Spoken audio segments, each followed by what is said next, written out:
Signori, per cortesia, tutti in piedi per Muhammad Yunus, per favore.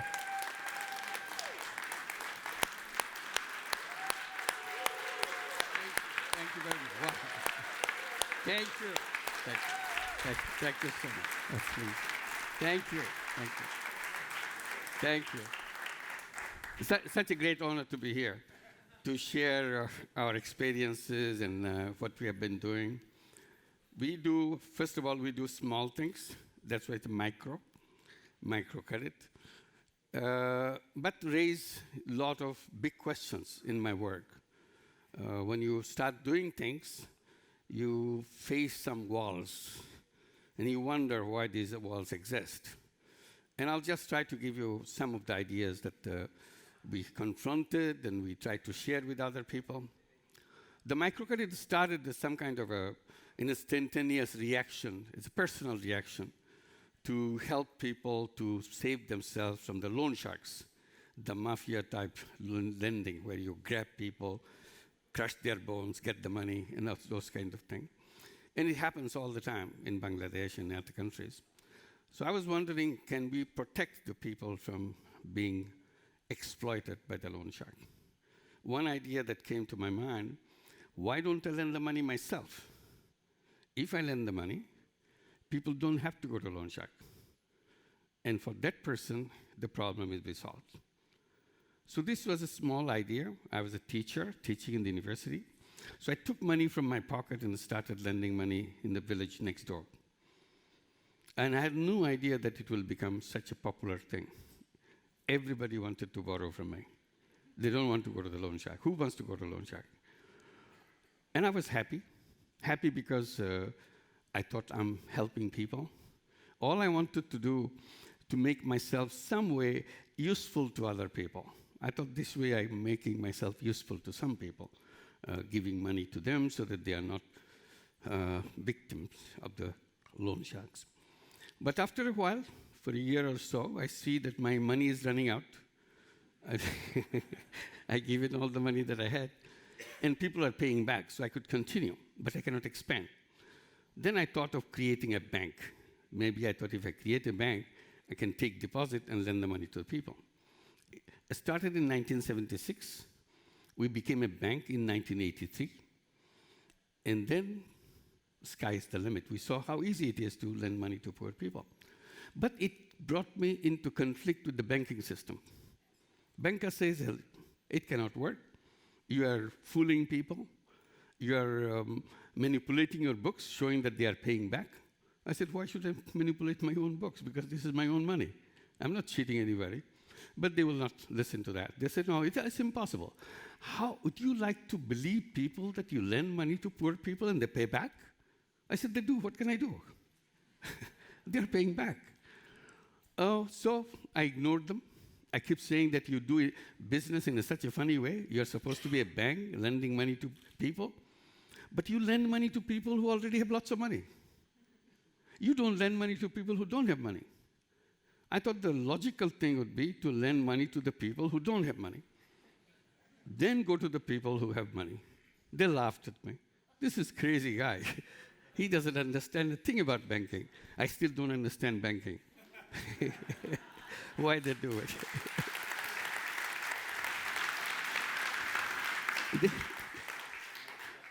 People ask me, how did you design this bank? It's such a funny thing. You lend money, you say you get money back. It's impossible to get money back from the poor people. I said, for me, it's very simple. I don't know anything about banking. I just looked at the bank when I need a formula, when I need a policy. I look at the bank, conventional bank, how they do it. Once I find out how they do it, I just do the opposite. It works for poor. It's very simple. They go to the rich, I go to the poor. They go to men, I go to women. They go to the city, I go to the village. They ask for collateral. They ask for assets. Without collateral, banks cannot do anything. I said, forget about collateral. If you want to do business with poor people, it's impossible if you're asking for a collateral, because they are assetless people, they have nothing. So the entire system is built on trust. There is no paper, there is no asset. We're not asking how much you own. So how do you lend money to individuals, and large number of individuals, without any asset, without any document? I said, it works, that's all I know. Today, we have over 9 million borrowers in Grameen Bank, the bank that we created, Grameen Bank or Village Bank. Most of them are women, almost all of them are women, 97% of the women. And they are rural people, most of them cannot read or write, cannot sign their names or anything. And we give over $3 billion a year, no papers. So we tell people that we are the only bank in the world which is totally lawyer-free. We don't have any lawyers.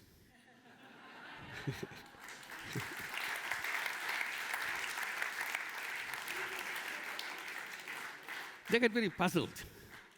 You are lawyer-free, you don't have any documents, still you get your money back? I said, yes, I do. They say, can you sleep at night with all this money? I said, I have very peaceful sleep, I have no problem. So that went viral. People want to do microcredit in every country. So every country in the world today have microcredit. But we are challenged to do it in the United States. So I said, okay. They said, we tried, but it didn't work. I said, well, it didn't work because you don't know how to do it. Don't blame the people. So he said, why didn't you come and do it yourself? I said, okay, I'll do that.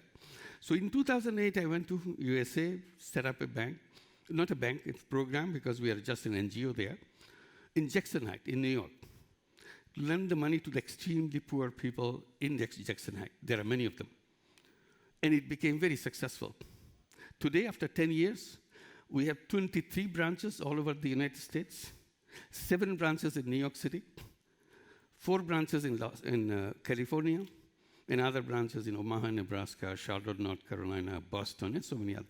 In 15 cities, 23 branches, 150,000 borrowers. 100% women, not a single man.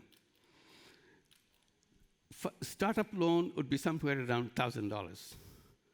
You'll be surprised, even in the USA, $1,000 is such a big money.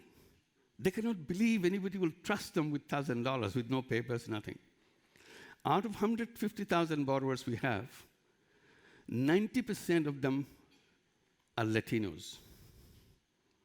And out of the Latinos, another 90% of the Latinos are Mexicans. So these are the new immigrants. Not only they are immigrants, extremely desperate, they are undocumented people. 60% of our borrowers are undocumented. Here I'm talking about not having any document for lending money. We don't have an identity for these people. But today we give more than $1 billion a year in the USA in loans, and repayment over the 10 years is 99.5% and above. No problem.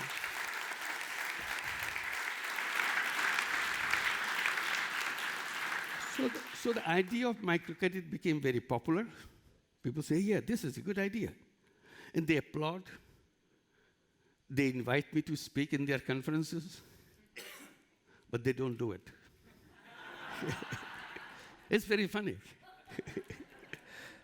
So they talk about, you'll hear in your papers, you'll hear that they want to bring financial inclusion.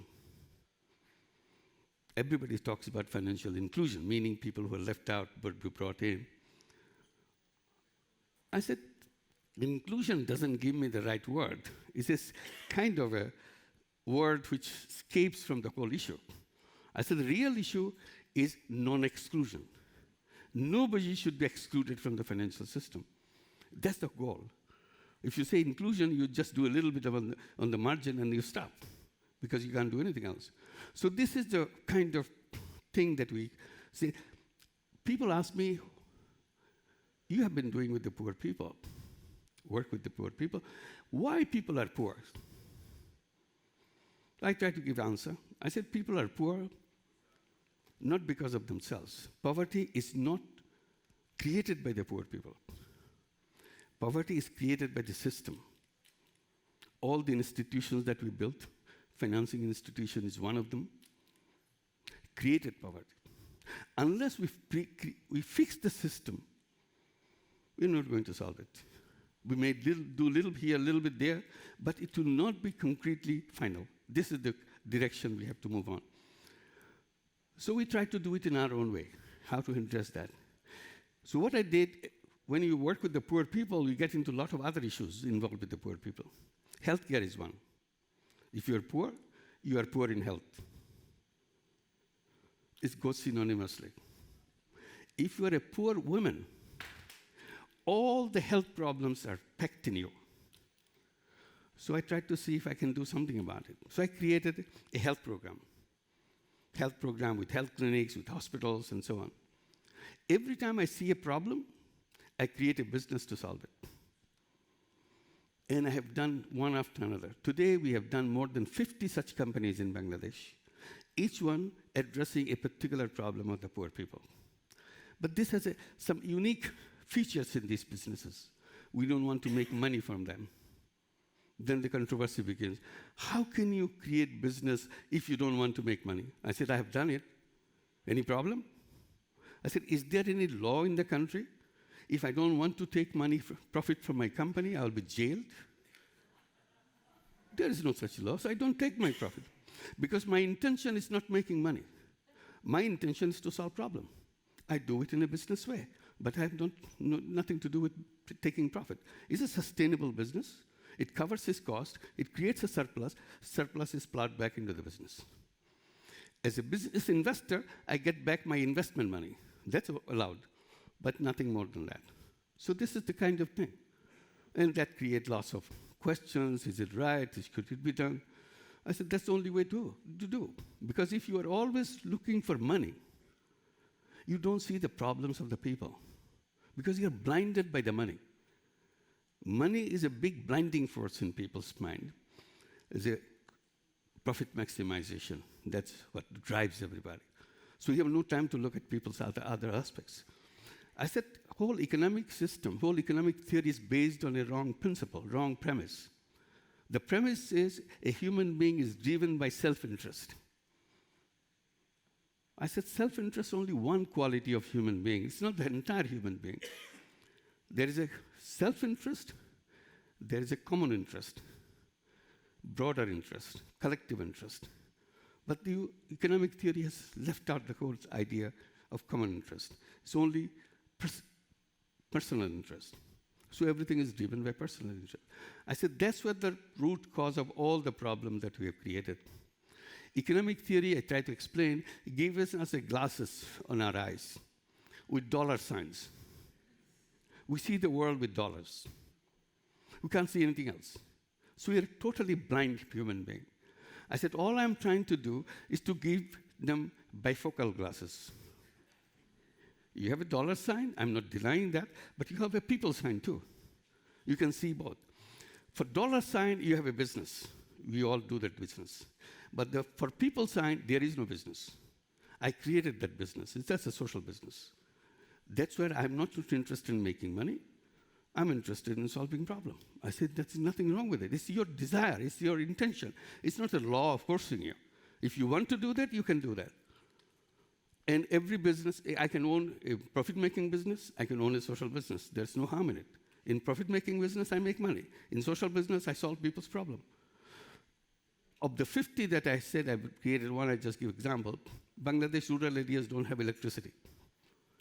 It becomes dark after the sun goes down. So I said, can we do something to bring electricity? Then we thought about the solar energy. Can we bring solar energy in the villages? Everybody said, no, this is complicated, too expensive for poor people. I said, we can make it cheap. So I created a company called Grameen Energy, Grameen Shakti, to bring solar energy in the village. In the beginning, when we went to the village, talked to people, here's the solar energy, you can do it. Nobody paid any attention. We were very frustrated. We tried to convince them that it's a good thing, electricity, no attention. So we came up with another idea. We go to them, tell them how much money you spend on kerosene every month. And everybody knows how much money they spend on the kerosene every month. I said, here's the deal. You give me your kerosene money every month, I give you electricity. They became very interested, wanted to talk about it. He said, look, you have nothing to lose. You only spend the money on kerosene. If you don't like it, after a while, return the money, return the solar panel, and it's okay. So it's not a completely given that you cannot go back to kerosene. You can always go back to kerosene. They liked it. Immediately, it became a rolling business. Today, we have over 4 million homes in Bangladesh with solar energy. But not to make money for us. It's a social business. We do it to solve the problem of the people. So this is the kind of thing now we try to convince, try to explain. But some big companies became interested. Danone is one, French company, yogurt. We created a social business together. They were very interested to create social business to bring nutrition among the children. Half the children in Bangladesh are malnourished. So they designed a special kind of yogurt with all the micronutrients packed into it. Vitamin, iron, zinc, iodine, everything. Made it very cheap, very delicious, so the children like it. So it's very cheap, so you poor people can afford it. If a child eats this yogurt for 7 or 8 months, become a healthy child because they got all the yogurt, all the micronutrients. So this is a social business. Danone doesn't want to make money out of it. We don't want to make money out of it, but we want to solve the problem. So this is the direction we continue. I said, unless we redesign the economic system, we're not going to solve our problem. We will keep on continuing to create the problems more and more acute. And the one simple conclusion I come to, I say, if you go to the same road, you always can end up with the same destination. This is a given. You cannot change that. If you want to go to a new destination, you have to build new roads. Most of our problem is we are trying to go to a new destination with old roads. That's what happens.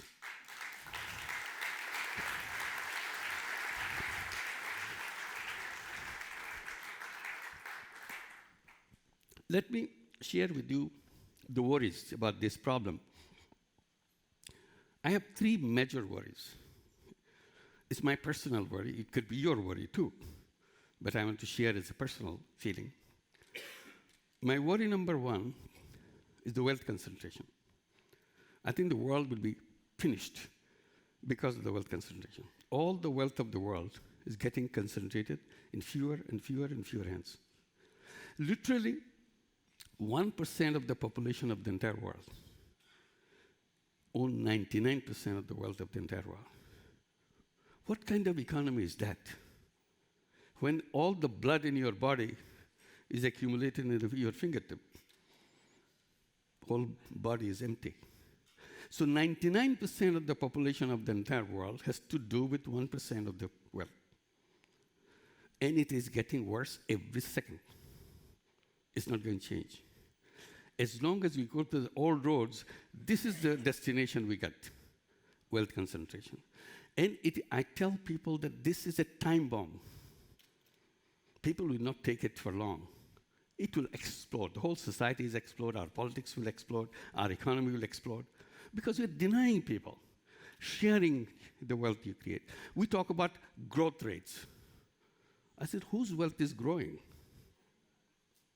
If the pie is growing, whose slice is growing? It's not the poor people's slice. That's not growing. Maybe it's even shrinking. In some places, the slice for the poor people is shrinking.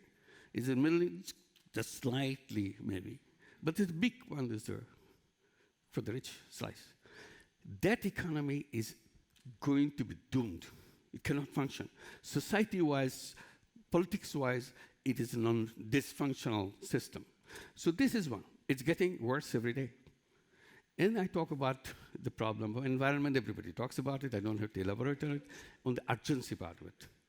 And that's what the Greta Thunberg is doing. We don't have much time.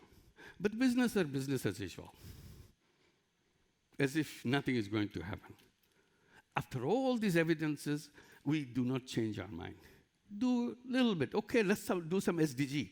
Oh, what can we do some SDG? Get some guy to do some SDG. We're busy with other real business. SDG is not our real business.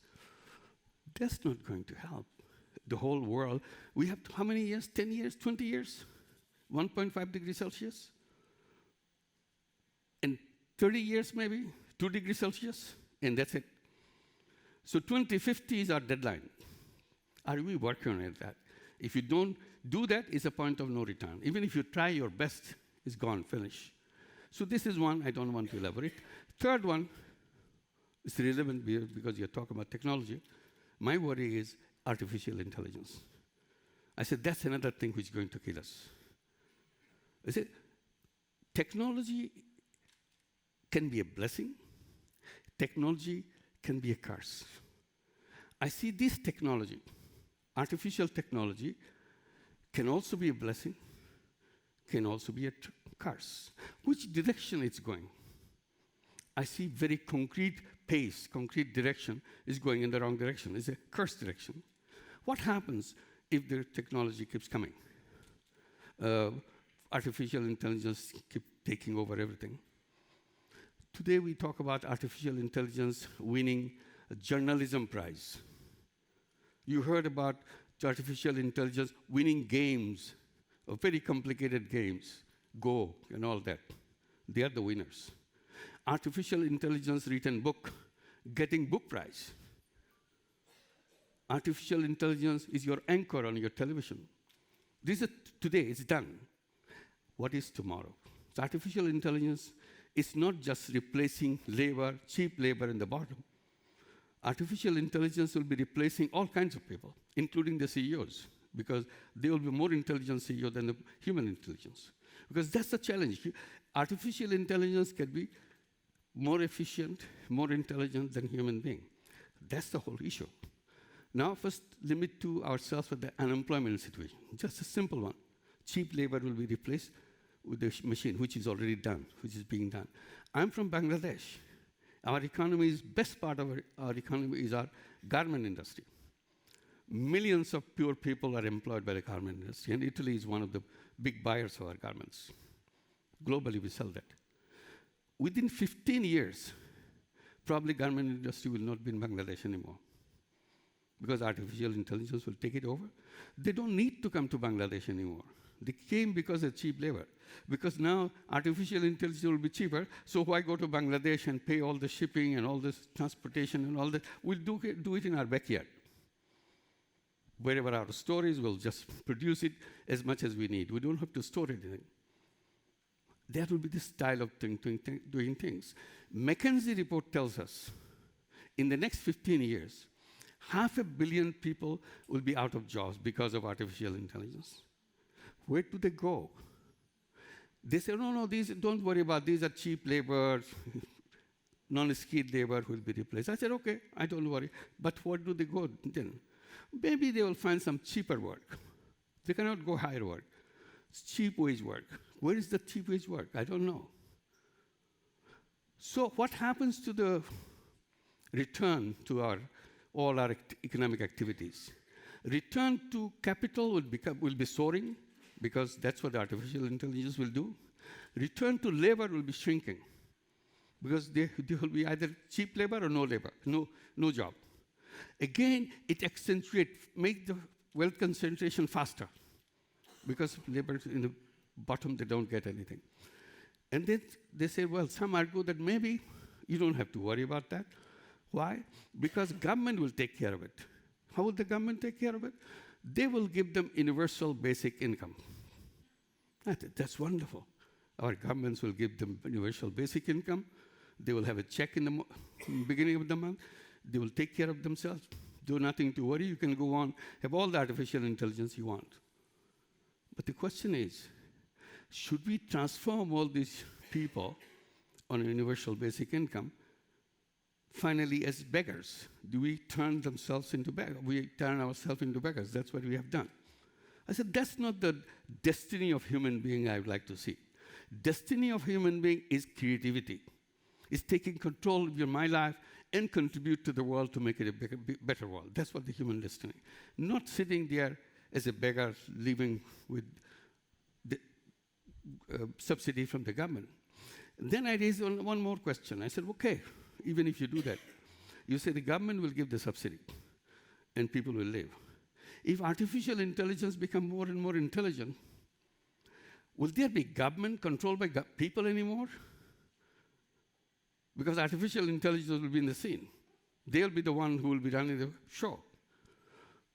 If artificial intelligence become more intelligent than human being, what will be the relationship between human being and artificial intelligence? I said, to me, in my plain eyes, I see artificial intelligence 10 times more intelligent, looking at human being.